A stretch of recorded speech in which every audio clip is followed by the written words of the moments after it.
this Shabbat, we read one of the best-known stories in the whole Torah. The snake in the Garden of Eden engages Eve in conversation and tempts her to eat of the fruit of the tree of knowledge of good and evil. And then she gives it to Adam, and he eats too. That leads inexorably to their knowledge of being naked.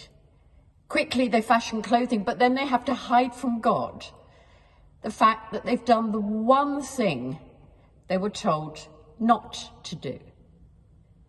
The response that puzzled commentators is that God says to Adam, Ayeka, where are you?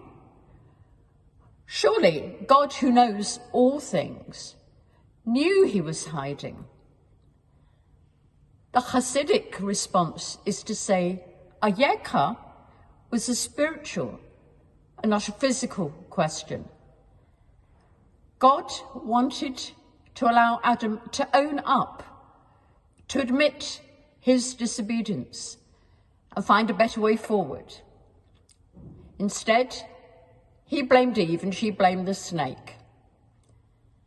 And so our symbolic ancestors were thrown out of paradise, forced to go out into a morally complex universe where they, and they alone, were responsible for their actions and their consequences.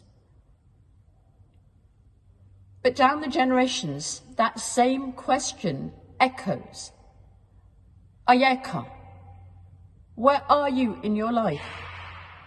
Can you own the consequences of what you have done? That is the struggle for us all as human beings.